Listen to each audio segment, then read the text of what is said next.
My name's Margaret Ann Windsor, and I was kidnapped from Buckingham Palace in '41, age 2, and brought to Moulton, Alabama, a pigsty and a hellhole.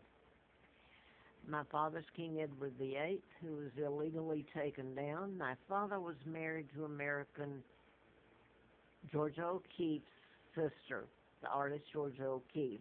Her sister, Claudia Ruth, is my mother. Legally wed to my father, a double married Wallace Simpson, and my Uncle George the Sixth illegal, actually works for the United States, so does Elizabeth and Company. They're illegal. And the Kennedys. Joe Kennedy was ambassador from '36 when my grandfather, George the Fifth, died, and my father became King Edward VIII, and they took him down because he is a beautiful, honest, ethical man, and they couldn't have that. They kidnapped me, Victoria the Second, legal heir to the British Crown. Now, I wrote about, before I found out about my kidnapping, I found out in '83 about my kidnapping. I wrote about mind control murders. I'd worked for doctors, and I found out how they were modifying behavior, programming persons, obviously without their knowledge, influencing or making their decisions without the victim's knowledge. And I wanted to, Larry Flint was shot in Lawrenceville, Georgia, when I was doing the book at Marietta, Georgia, off Delk Road. I lived in Moonraker Apartments, which at that time was owned by the Mormon Church out of Utah, and prior it was owned by Penthouse Magazine. Now then, I have told about this. I've got videos going back over a year about all this, my kidnapping, the murders, and I've listed some of them. Over the years, I knew they were done in patterns and made to happen, but until I worked for the cardiovascular and became aware of, they put chips in people back then. You don't even need that now. Even Diagnosis Murder the other day, I saw a program that bordered on this, to where the man had been made to look like he committed suicide, but they had hooked up a hearing and some device below his head while he's sleeping, and repeatedly had it repeat to have him kill himself. So this is similar, only mind control is more, I mean, you can't get away from it, you don't know it. You have to stop the agency from programming you. You go to a doctor, if you knew it, this is going to lock you up, and they do know the difference. If they don't need to be in the profession. They put you on psychotic drugs. You got a whole list of crimes being committed, insurance fraud, drugs that are given to you that torture you and absolutely do not help. You don't even have an illness. You're under the influence of mind control, which is a weapon, a murder weapon, a war weapon. Takes your rights away, your thought. But I wanted to go to, over the years, I found out when I worked for the doctors about how murders and all this was made to happen through mind control. But prior to that, and I want to say this, I just Googled to make sure. By the way, on the other tape, I said my internet was down. Thank goodness I've got it back now, so I can Google back on some stuff. But I found that Dwayne Williams was one of them that when I did the book I was trying to tell about, and Larry Flint was shot in Lawrenceville, Georgia, and I was flown out there during a political campaign with Larry McDonald, a U.S. congressman, doctor I'd written about in the book. His plane went down. It veered, the KAL veered into Russian airspace. It was en route from Juneau, Alaska to Seoul, South Korea. By the way, they took President Nixon, former President Nixon, off the plane in Juneau, and they knew it was going to happen. So there you go. And you can do this through mind control. Make the plane veer off course and it gets shot down, and it's in Soviet airspace or Russian airspace.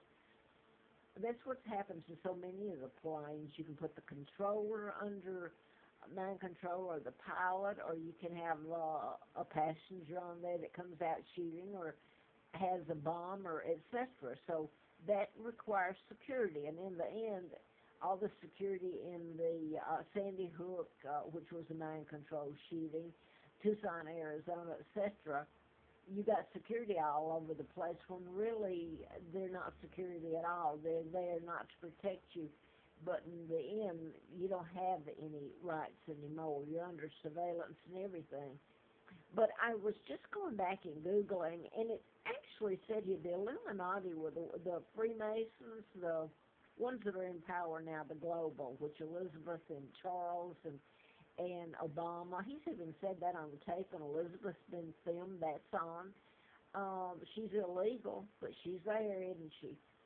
And the Clintons, and you can keep going on back. I don't think that Jimmy Carter, President Carter, was a part of the Illuminati, but then I don't know. Anyway, when I was Googling, I thought it was quite odd, all these murders that I put down that were done in mind control. And here, I Googled it, and there was a section that said Illuminati assassination list. And it's got some of the people that I had down back then, okay, I did want to come up with this, and Bob Crane was beaten to death. His program was Hogan's Heroes. He was killed, I believe, in June 29th of 78, Scottsdale, Arizona. And there was a lot about that. Okay, now then, let me turn it over. These I told about years ago. I'm going to turn this back around.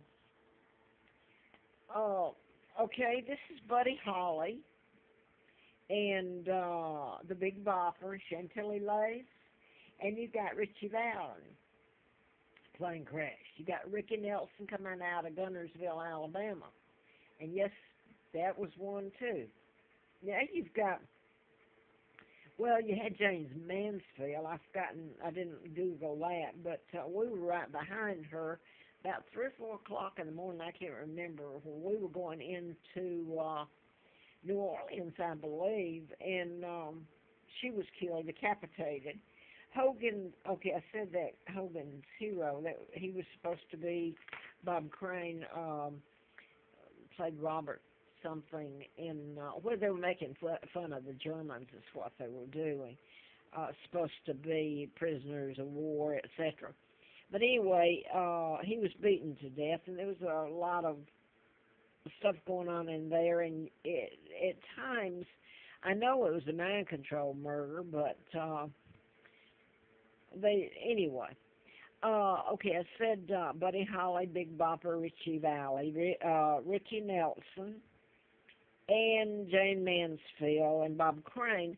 Vic Morrow, he was actually killed in that helicopter while he was accident when he was filming a movie. I believe it was about Thailand or something. And I was en route. I didn't Google that either, but somebody else can. I was on the bus going to D.C.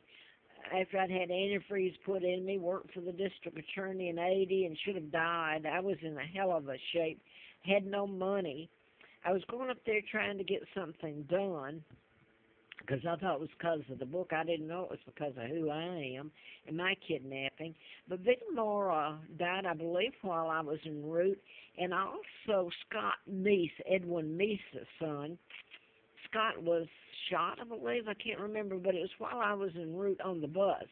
And I was actually going up there with information stuff about Edwin Meese and the whole bunch of them, the Bloomingdale tapes that happened, all kinds of stuff. Anyway, in the Hinckley, John Hinckley Jr. had shot President Reagan, and he was programmed. So I got Buddy Holly, the Big Bopper, Richie Valens, Ricky Nelson. I guess that's all I was going to put in here. But this goes back over the years that people have been killed. And the one that is really, because I know this man is such a decent man, is Oscar Pistorius. And Anyway, his brother Carl, they're using certain names. Carl was the name of the